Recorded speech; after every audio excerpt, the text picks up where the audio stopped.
Na década de 20, o escritor Monteiro Lobato criou um personagem conhecido como Jeca Tatu para alertar o poder público de uma doença que era muito comum na zona rural do país. Esse personagem apresentava-se depauperado e espoleado de vermes. Eu sou o professor Billy Paul, do canal de Ciências Biológicas e Autodesenvolvimento, e após a vinheta, estudo da ancilostomose, especialmente para você. Vamos lá?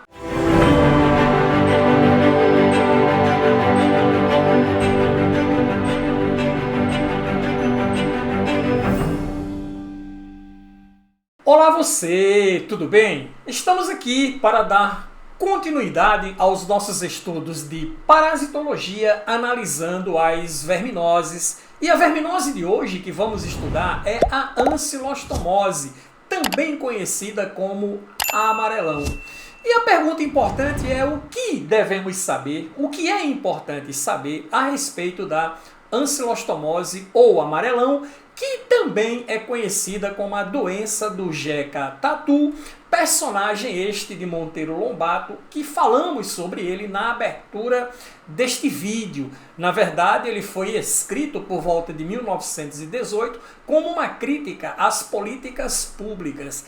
Na época, era uma doença extremamente efetiva, exatamente na zona rural do país. E aí, se você não conhece o Jeca Tatu, aqui está o Jeca Tatu, é esse personagem aqui. Então você olha o rosto de tristeza dele, o seu jeito depauperado, ele morria de preguiça de trabalhar, mas na verdade o problema dele era ancilostomose, um verme que é muito parecido com o ascaris, mas é extremamente expoliativo, pelo fato das fêmeas serem hematófagas. Elas precisam então do sangue para nutrir os seus ovos, beleza? E aí, vamos começar então pelas características básicas.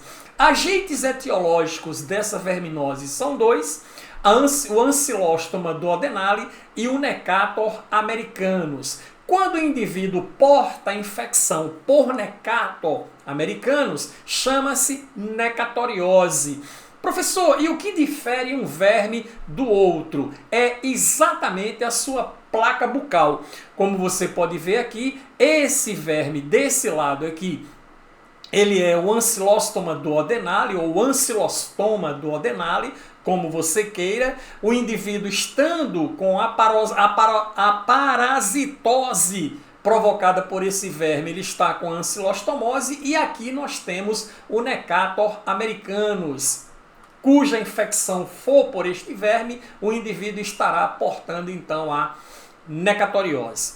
Detalhe importante é exatamente essa placa bucal, onde você encontra dois pares de dentes no ancilostoma e você encontra lâminas cortantes na boca do necator. Então é isso aí que vai ser a diferença entre os dois vermes, belezinha? É uma diferença basicamente de morfologia.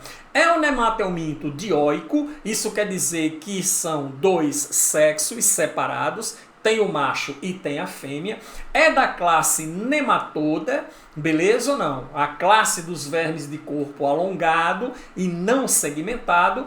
Ciclo evolutivo monoxeno, tendo um único hospedeiro que é o homem. E o seu habitat natural a nível de sistema digestório, de tubo digestório, é o intestino delgado dos indivíduos. O modo de transmissão: penetração ativa através da pele. Beleza? Certinho ou não?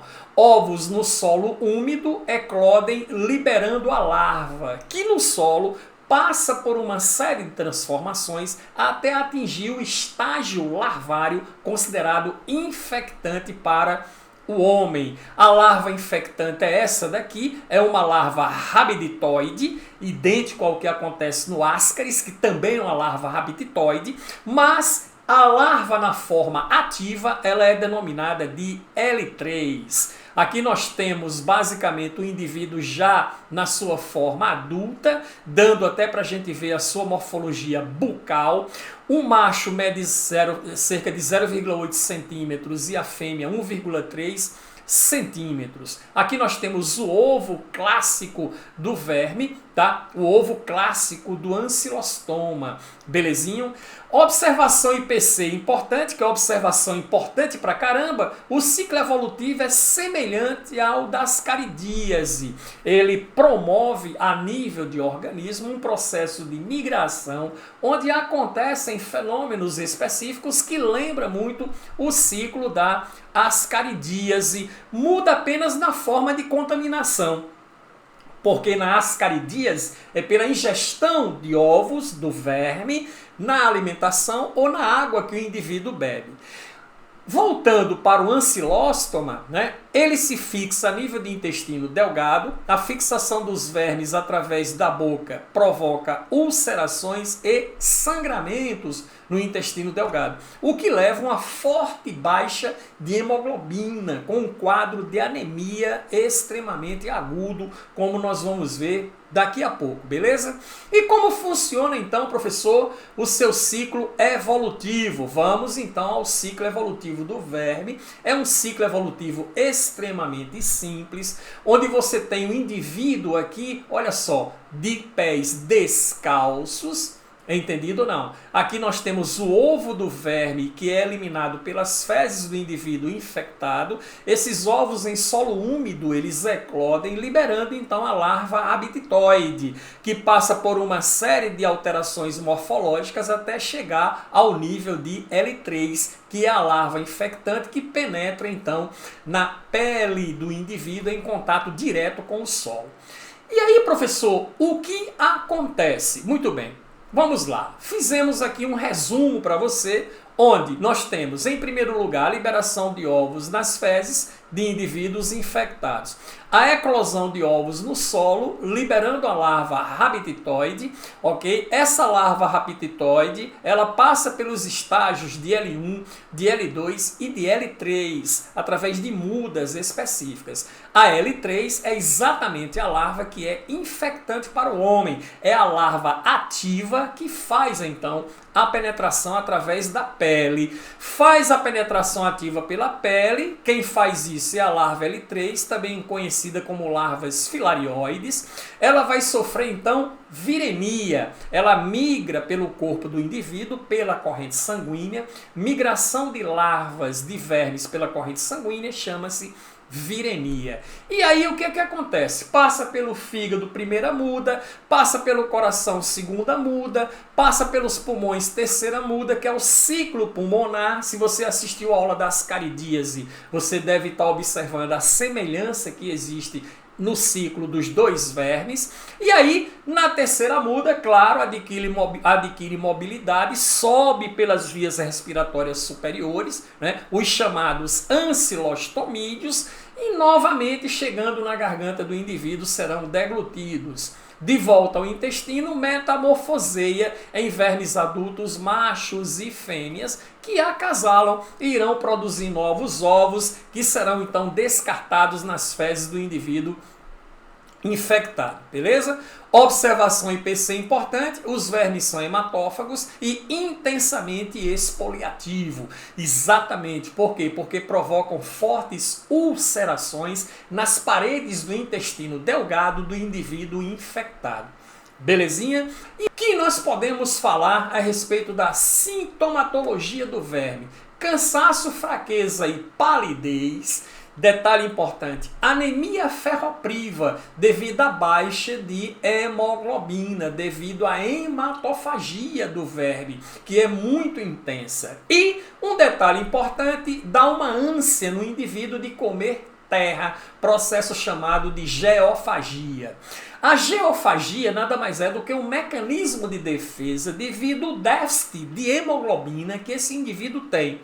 Então é comum você chegar no menino que está com ancilostomose e ele está cutucando a parede lá para arrancar o reboco, chegar no tijolo para comer o barro do tijolo. Então isso é uma característica marcante daquela criança. Claro que isso está relacionado exatamente a áreas onde há falta de saneamento básico, de extrema pobreza, onde há uma carência em termos de educação sanitária. Então, deixa-se o indivíduo infectado chegar, então, a esse ponto. Mas aqui nós temos a sintomatologia clássica. A profilaxia está relacionada com suplementação de ferro, claro, devido à forte baixa de hemoglobina, melhoria nutricional envolvendo carne, feijão, lentilha, espinafre e cereais fortificados. Todos esses componentes nutricionais aqui são importantes para fornecer também outros nutrientes básicos que o indivíduo venha a desenvolver a carência.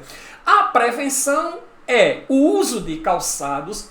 É importante para qualquer pessoa que vá para a zona rural, não ande descalço na zona de agricultura ou no solo de lá da fazenda, seja lá do sítio onde você esteja, é importante o uso de calçados. Educação sanitária, claro, e de saúde, práticas higiênicas.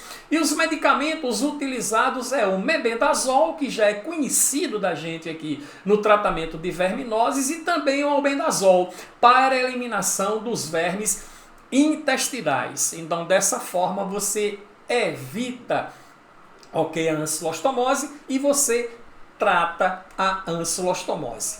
Simples, prático e direto. Ok? Uma aula bem sucinta, uma aula bem didática a respeito deste verme que também tem grande importância parasitológica e de prevenção extremamente simples. Não esqueça de passar na descrição do vídeo, baixar o Biomap da aula e o Bioese para exercitar os conteúdos aprendidos. E nos encontramos na próxima aula.